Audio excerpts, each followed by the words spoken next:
नमस्कार मित्रों, मैं AR चौधरी कमल क्लासेज और Shri Vijay memorial senior secondary school Dhorimana द्वारा आयोजित ऑनलाइन क्लास में आपका हार्दिक स्वागत और अभिनंदन करता हूं।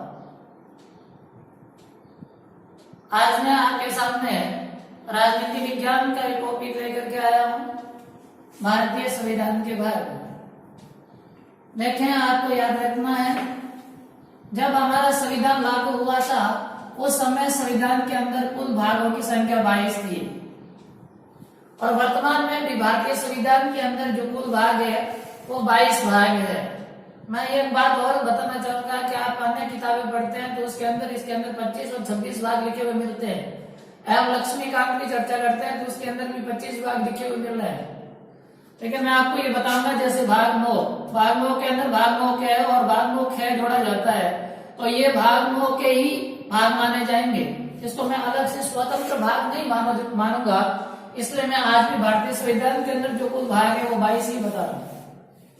आइए हम चर्चा करते हैं भारतीय संविधान के प्रमुख भाग के बारे में। देखिए, पहला लेते हैं हम भारतीय संविधान का भाग प्रथम। भारतीय संविधान का भाग प्रथम। भारतीय संविधान के भाग प्रथम के अंतर्गत संघ और राज्य क्षेत्र का उल्लेख किया गया है। संघ व राज्य क्षेत्र, संघ व राज्य क्षेत्र का उल्लेख किया गया है भारतीय संविधान के भाग फर्स्ट में। देखिए, भारत एक संघ है, फेडरेशन। भारतीय संविधान के किसी भी भाग में संघ शब्द लिखा हुआ नहीं है। यहां मैं आपको बेसिक जानकारी के लिए और बता देना चाहता हूं कि जो संघात्मक हमारी शासन व्यवस्था है, हमारा संविधान भारत में संघात्मक शासन व्यवस्था की स्थापना करता है और जो संघात्मक शासन व्यवस्था है वो हमने अमेरिका से ली है। लेकिन अमेरिका के संविधान के भी किसी भी अनुच्छेद में संघात्मक शब्द, संघ शब्द लिखा हुआ नहीं है।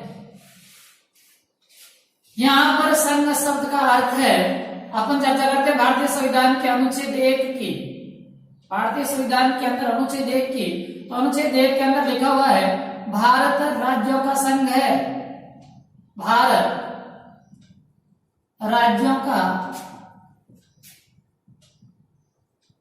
संघ है, यूनियन ऑफ स्टेट।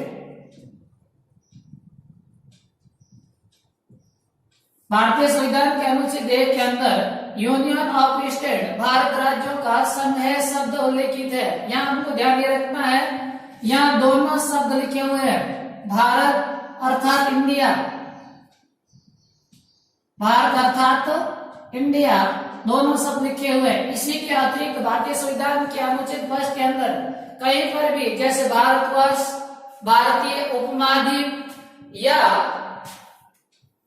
हिंदुस्तान जैसे शब्द अनुच्छेद 1 में उल्लेखित नहीं है।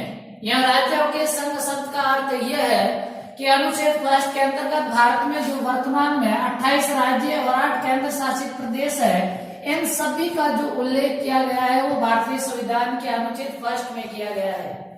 भाग 1 के अंदर जो कुल अनुच्छेद शामिल है, भाग 1 के अंदर अनुच्छेद 1 से लगा करके अनुच्छेद 4 तक शामिल है।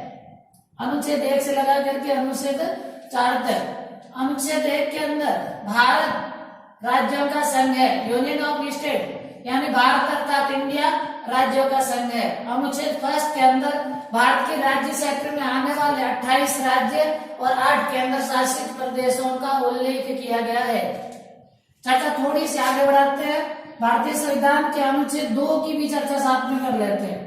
अनुच्छेद 2 के अंदर लिख रखा है कि भारत के राज्य क्षेत्र के भीतर, भारत के राज्य क्षेत्र में बाहर से कोई प्रदेश किस प्रकार शामिल किया जाएगा।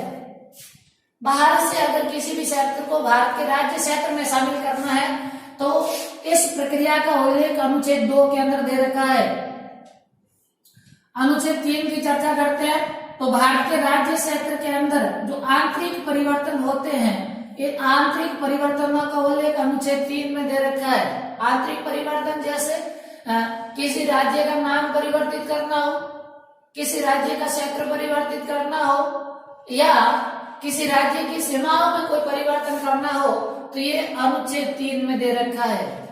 अनुच्छेद 4 के अंदर अनुच्छेद 1, 2 और 3 के अंदर जो भी परिवर्तन होगा वो अनुच्छेद 368 की प्रक्रिया के तहत नहीं आएगा। यानी अनुच्छेद 1, अनुच्छेद 2 और अनुच्छेद 3 के द्वारा जो भी परिवर्तन किया जाता है वो संविधान संशोधन की श्रेणी में नहीं आएगा। एग्जाम्पल के तौर पे आप समझ सकते हैं, जम्मू कश्मीर को राज्य का दर्जा प्रदान करके उसको केंद्र शासित प्रदेश में बांट दिया गया। कई बार ये सवाल पूछा गया कौन से संविधान संशोधन के द्वारा, तो आपको यहाँ पर पता चल चुका है कि जब भारत के राज्य क्षेत्र के अंदर कोई परिवर्तन किया जाता है अनुच्छेद 3 के अनुसार, तो वो अनुच्छेद 368 की प्रक्रिया में नहीं आएगा और वो संविधान संशोधन में नहीं गिना जाएगा। ये था भारतीय संविधान का भाग फर्स्ट, याद रह जाएगा, संघ और राज्य क्षेत्र का उल्लेख। और ये भाग फर्स्ट था अनुच्छेद 1 से लगा करके अनुच्छेद कहां तक, अनुच्छेद 4 तक था। अनुच्छेद 1 में कहा क्या था, इसमें अनुच्छेद 1 भारत अर्थात इंडिया राज्यों का संघ होगा, यूनियन ऑफ स्टेट शब्द का उल्लेख है। यानी इसके अंतर्गत भारत के राज्य क्षेत्र में जो 28 राज्य और 8 केंद्र शासित प्रदेश आते हैं उनका उल्लेख किया गया है। अनुच्छेद 2 के अंदर बाहरी क्षेत्र, भारत से बाहर के जो क्षेत्र भारत के अंदर किस प्रकार से शामिल किए जाएंगे, इस प्रक्रिया का उल्लेख अनुच्छेद 2 में किया गया। अनुच्छेद 3 भारत के राज्य क्षेत्र के अंदर परिवर्तन, जैसे किसी राज्य के नाम में परिवर्तन करना हो, राज्य की सीमा में परिवर्तन करना हो या राज्य के क्षेत्र में परिवर्तन करना हो, तो यह अनुच्छेद 3 के अंतर्गत आएगा। और अनुच्छेद 4 के अंदर अनुच्छेद 1 से लगा करके 2 और 3 के अंदर जो भी परिवर्तन होंगे वो अनुच्छेद 368 की प्रक्रिया में नहीं आएंगे। यानी अनुच्छेद 1, 2 और 3 में जो भी परिवर्तन होंगे वो संविधान संशोधन में नहीं गिने जाएंगे। चलिए हमारी चर्चा को आगे बढ़ाते हैं, चर्चा करते हैं भारतीय संविधान का भाग 2। भारतीय संविधान का भाग 2, भाग 2 के अंदर नागरिकता का उल्लेख है। भाग 2 के अंदर किसका उल्लेख है, नागरिकता का उल्लेख है। कोई किसी भी व्यक्ति को नागरिकता किस प्रकार प्राप्त होगी, वो अपनी नागरिकता किस प्रकार छोड़ सकता है, या विदेशी नागरिक भारत की नागरिकता किस प्रकार ले सकता है, इनका उल्लेख भारतीय संविधान के कौन से भाग में, भाग 2 के अंदर लिखा हुआ है। भाग 2 के अंदर नागरिकता का उल्लेख है। और भाग 2 के अंदर जो अनुच्छेद शामिल है वो अनुच्छेद 5 से लगा करके कहां तक, अनुच्छेद 11 तक शामिल है। आगे चलते हैं भारतीय संविधान के भाग 3। भारतीय संविधान के भाग 3 सब जानते हैं। भारतीय संविधान के भाग 3 के अंदर लोगों को प्राप्त मूल अधिकारों का उल्लेख है। यानी भारतीय नागरिकों को जो मूल अधिकार है, इन मूल अधिकारों का उल्लेख कौन से भाग में है, भाग 3 में। भाग 3 के अंदर अनुच्छेद कहां से कहां तक है, भाग 3 के अंदर अनुच्छेद 12 से लगा करके कहां तक, 35 तक है। अब हम इससे आगे चर्चा करेंगे मूल अधिकारों के संबंध में, उस समय अनुच्छेद 12 से लगा के 35 तक कंटिन्यू चर्चा कर लेंगे।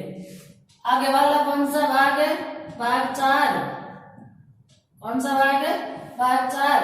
भाग 4 के अंदर दे रखे हैं नीति निर्देशक तत्व। नीति निर्देशक तत्व, नीति निर्देशक तत्वों का उल्लेख कौन से भाग में, भाग 4 के अंदर है। और अनुच्छेद कहां से कहां तक, ऊपर वाला अनुच्छेद कहां तक खत्म हुआ है, 35। तो नीति निर्देशक तत्वों का उल्लेख भारतीय संविधान के अनुच्छेद 36 से लगा करके अनुच्छेद 51 के मध्य उल्लेखित है। नीति निर्देशक तत्व कहां से लिए गए, आयरलैंड से लिए गए। जब हम भाग 4 की चर्चा करेंगे तो विस्तृत नीति निर्देशक तत्वों की चर्चा करेंगे। मूल अधिकार कहां से लिए गए, अमेरिका से लिए गए। आगे चर्चा करते हैं भारतीय संविधान का भाग 5। भारतीय संविधान का कौन सा भाग, भाग 5। भाग 5 के अंदर संघ सरकार का उल्लेख है। भारतीय संविधान के भाग 5 के अंदर किसका उल्लेख है, संघ सरकार का उल्लेख है। और भारतीय संविधान के भाग 6 में, भारतीय संविधान का कौन सा भाग, भाग 6 में राज्य सरकार का उल्लेख है। भाग 6 के अंदर किसका उल्लेख है? राज्य सरकार का। भाग 5 के अंदर किसका उल्लेख है? संघ सरकार का, यानी केंद्र सरकार का उल्लेख है। अब यहाँ मैं आपको बता देना चाहता हूँ कि अपन इन दोनों की भाग 5 और भाग 6 की तुलनात्मक चर्चा करेंगे। याद रखना, थोड़ा सा आसान हो जाएगा, इसलिए इन दोनों की हम तुलनात्मक चर्चा कर लेंगे। भाग 5 अनुच्छेद कहाँ खत्म हुआ है? अनुच्छेद 51। अब यहाँ ध्यान रखें, बीच में एक भाग और आ जाएगा, भाग 4A। भाग 4A और भाग 4 के अंदर क्या दे रखे हैं? भाग 4 के अंदर मौलिक कर्तव्य दे रखे हैं। भाग 4 के अंदर क्या दे रखे हैं? मौलिक कर्तव्य दे रखे हैं। और मौलिक कर्तव्य कौन से अनुच्छेद के अंदर है? अनुच्छेद 51A के अंतर्गत है। ये सवाल सेकंड ग्रेड एग्जाम में एक बार पूछा गया था कि मौलिक कर्तव्य भारतीय संविधान के कौन से भाग और कौन से अनुच्छेद में शामिल है? भाग 4A अनुच्छेद 51A के अंदर शामिल है। चलो आगे बढ़ते हैं, भारतीय संविधान के भाग 5 की चर्चा करते हैं। भारतीय संविधान का भाग 5 अनुच्छेद कहां से कहां तक? अनुच्छेद 52 से लगा करके अनुच्छेद 151 तक भाग 5 का उल्लेख है। भाग 6 का उल्लेख कहां तक? भाग 6 का उल्लेख अनुच्छेद 152 से लगा करके अनुच्छेद 237 तक किसका उल्लेख है? भाग 6 का उल्लेख है। याद रह जाएगा। भाग 5 संघ सरकार, भाग 6 राज्य सरकार। भाग 5 अनुच्छेद 52 से 151 और भाग 6 अनुच्छेद 152 से अनुच्छेद 236 के अंतर्गत।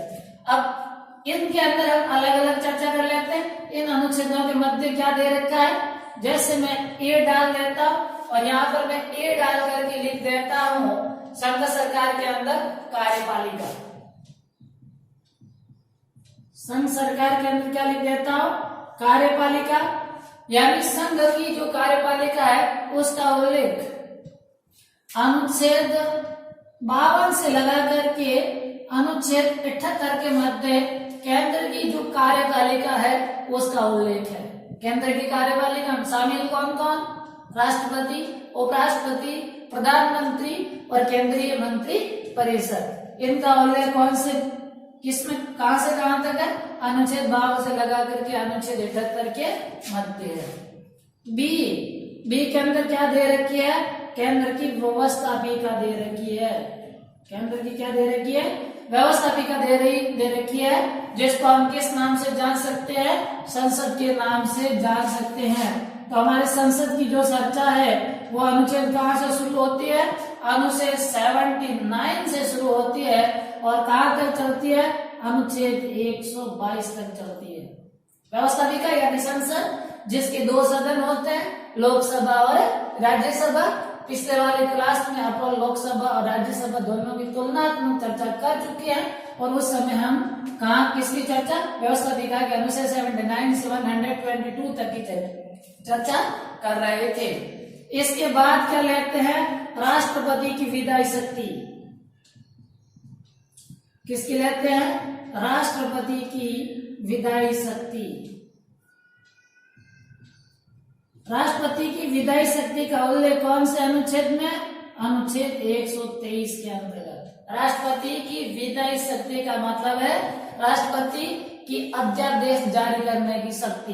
यानी राष्ट्रपति अनुच्छेद 123 के तहत जब संसद का सत्र नहीं चल रहा हो तो उस समय क्या जारी कर सकता है? अध्यादेश जारी कर सकता है और वो एक प्रकार का अस्थायी कानून होता है, उसी प्रकार कार्य करता है जिस प्रकार व्यवस्थापिका द्वारा बनाया गया कोई भी कानून कार्य करता है। इसके आगे वाला क्या लेते हैं? राष्ट्रपति की विधायी शक्ति के बाद सर्वोच्च न्यायालय।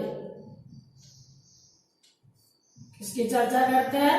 सर्वोच्च न्यायालय की चर्चा करते हैं। सर्वोच्च न्यायालय का उल्लेख कहां से कहां तक? अनुच्छेद 124 से लगा करके अनुच्छेद 147 तक। अनुच्छेद 124 से लगा करके अनुच्छेद 147 तक किसका उल्लेख है? सर्वोच्च न्यायालय का उल्लेख है। ए के अंदर लेते हैं किसका? इसके आगे किसका उल्लेख है? नियंत्रक एवं महालेखा परीक्षक। नियंत्रक एवं महालेखा परीक्षक, जिसको हम क्या कह सकते हैं, CAG कह सकते हैं, कंट्रोलर एंड ऑडिटर जनरल। और इसका उल्लेख कौन से अनुच्छेद में, अनुच्छेद 148 से लगा करके कहां तक है, अनुच्छेद 151 तक। अनुच्छेद 148 से लगा करके अनुच्छेद 151 तक किसका उल्लेख है, नियंत्रक या महालेखा परीक्षक का उल्लेख है। देखें इसी तरीके से जिस प्रकार मैंने ये पहले इस तरीके से क्यों लिखा, मैं आपको पहले बता रहा था कि जब हम केंद्र सरकार और राज्य सरकार दोनों की तुलनात्मक चर्चा करेंगे तो याद रहना आसान हो जाएगा। चले आगे भाग 6 के अंदर अनुच्छेद 152 से लगा करके कहां तक, अनुच्छेद 237 तक। अब देखें जिस तरीके से हमने ए डाल के कार्यपालिका लिया, उसी तरीके से यहाँ ए डाल करके ले लेंगे कार्यपालिका। ए डाल करके क्या ले लेंगे, कार्यपालिका। यहाँ पर जो कार्यपालिका है, देखिए ध्यान से, यहाँ पर जो कार्यपालिका है वो केंद्र की कार्यपालिका है, वो संघ की कार्यपालिका है, राज्य की कार्यपालिका नहीं है। जबकि यहाँ पर जो कार्यपालिका है वो किसकी कार्यपालिका है, राज्य की कार्यपालिका है। और राज्य की कार्यपालिका का उल्लेख अनुच्छेद कौन से, अनुच्छेद 153 से लगा करके अनुच्छेद 167 तक राज्य की कार्यपालिका का उल्लेख है। यहाँ देखें आपका एक और सवाल हो सकता है कि बीच में अनुच्छेद 152 कहाँ गया, अनुच्छेद 151 तो इधर आ गया, अनुच्छेद 152 कहाँ गया। तो यहाँ पर मैं आपको बता देता हूं कि यहाँ पर भाग 6 के अंदर जो राज्य शब्द परिभाषित किया गया है, अनुच्छेद 152 में लिखा हुआ है, राज्य शब्द में जम्मू कश्मीर शामिल नहीं है, जम्मू कश्मीर शामिल नहीं है। यानी भाग 6 के अंदर जो भी प्रक्रिया, भाग 6 के अनुच्छेद 152 के अंदर जो भी प्रक्रिया लागू होगी वो जम्मू कश्मीर पर लागू नहीं होगी। आपको पहले पता था कि जम्मू कश्मीर की जो संविधान है वो अलग है, वहां की जो व्यवस्था है वो अलग है, भारत के बाकी राज्य जैसी उनकी व्यवस्थाएं नहीं है, और इसलिए अनुच्छेद 152 का विशेष संबंध किससे था, जम्मू कश्मीर से था। वर्तमान में समाप्त कर दिया गया। आगे वाला देखते हैं, वो की वो से याद रखना आसान होगा, इसलिए तुलनात्मक चर्चा कर रहे हैं। भाग बी व्यवस्थापिका, यहाँ पर अपन क्या लिख देंगे, राज्य की व्यवस्थापिका को किस नाम से जानते हैं, राज्य का विधानमंडल। तो यहाँ पर अपन ले लेते हैं राज्य का विधानमंडल, राज्य का विधानमंडल। ध्यान रहे केंद्र में जिसको व्यवस्थापिका कहते हैं, राज्य में भी उसको व्यवस्थापिका कहते हैं। केंद्र में जिसे लोकसभा कहते हैं उसी तरीके का राज्य में विधानसभा है, केंद्र में जिस तरीके का राज्यसभा है उसी तरीके से राज्य में अंग कौन सा है, विधान परिषद है, विधान परिषद है। केंद्र में जिस तरीके से संसद है, यहाँ पर क्या है, विधान मंडल। विधान मंडल का उल्लेख अनुच्छेद कहां से कहां तक, अनुच्छेद 168 से लगा करके अनुच्छेद 122 तक राज्य के विधान मंडल का उल्लेख है। यानी विधानसभा और विधान परिषद का उल्लेख इसी के अंदर होगा। आगे वाला देखते हैं, सी डाल करके राज्यपाल की विधायी शक्ति, इधर किसके लिए थी, राष्ट्रपति की विधायी शक्ति। तो अब आ जाएगी राज्यपाल की विधायी शक्ति, राज्यपाल की विधायी शक्ति। और राज्यपाल की विधायी शक्ति का उल्लेख कौन से अनुच्छेद, यहाँ अनुच्छेद 123 है, यहाँ पर अनुच्छेद होगा 213। जिस तरीके से केंद्र में संसद का अध्यादेश नहीं, संसद का सत्र नहीं चलने पर राष्ट्रपति अध्यादेश जारी कर सकता था, उसी तरीके से राज्य में विधानमंडल का सत्र नहीं चलने पर राज्यपाल अध्यादेश जारी कर सकता है। यहाँ पर किसकी चर्चा हुई थी, सर्वोच्च न्यायालय की चर्चा हुई थी। यहाँ पर अपन डी डाल के लिख देते हैं, राज्य के अंदर उच्च न्यायालय, राज्य के अंदर क्या लिख देते हैं, उच्च न्यायालय। और उच्च न्यायालय का प्रावधान कहां से कहां तक, अनुच्छेद देखे 213 पर समाप्त हो चुका है, तो आगे वाला शुरू हो जाएगा 214 से तो यहाँ हो जाएगा अनुच्छेद 214 से लगा करके अनुच्छेद 233 तक, सॉरी अनुच्छेद 232 तक, 214 से लगा करके कहां तक, अनुच्छेद 232 तक हो जाएगा। इसके बाद नियंत्रक और महालेखा परीक्षक आ गया, इसकी जगह आएंगे अधीनस्थ न्यायालय। क्या आएगा, अधीनस्थ न्यायालय। और अधीनस्थ न्यायालय का उल्लेख कहां से कहां तक हो जाएगा, अनुच्छेद 233 से लगा करके कहां तक हो जाएगा, अनुच्छेद 237 में। अधीनस्थ न्यायालय जिसके अंदर जिला न्यायालय, अधीनस्थ न्यायालय जो आते हैं वो इसके अंदर शामिल हो जाएंगे। इसके बाद आ जाएगा अनुच्छेद 238 और अनुच्छेद 238 भारतीय संविधान का कौन सा भाग हो जाएगा, भारतीय संविधान का भाग 7, भारतीय संविधान का भाग 7। अब यह ध्यान रखें, जब हम वर्तमान में पढ़ते हैं तो भाग 7 की जगह संविधान के अंदर एक शब्द लिखा हुआ मिलता है निश्चित। निश्चित का मतलब है ये वर्तमान में लागू नहीं है, इसको समाप्त किया जा चुका है। भारतीय संविधान का जो ये जो भाग था 7वां, ये 7वें संविधान संशोधन, 7वें संविधान संशोधन 1956 द्वारा इसको समाप्त कर दिया गया है। वर्तमान में ये शामिल नहीं। आपको बता देना चाहता हूं कि भारतीय संविधान के अंदर प्रारंभ में जो विभिन्न राज्यों की श्रेणी थी, भाग 7 के अंदर श्रेणी ख के अंदर जो राज्य आ रहे थे, श्रेणी बी के अंदर जो राज्य आ रहे थे, उन राज्यों का उल्लेख भाग 7 में था। ख श्रेणी के राज्य, कौन से राज्य, ख श्रेणी के राज्य, ख श्रेणी के राज्य। इन ख श्रेणी के राज्यों का उल्लेख इसके अंदर था, लेकिन जब ये श्रेणियां 7वें संविधान संशोधन द्वारा समाप्त कर दी गई, राज्यों का पुनर्गठन कर दिया गया, तो 7वां जो भाग था वो भी समाप्त कर दिया गया। इससे आगे हम चर्चा करते हैं भारतीय संविधान के भाग 8 की।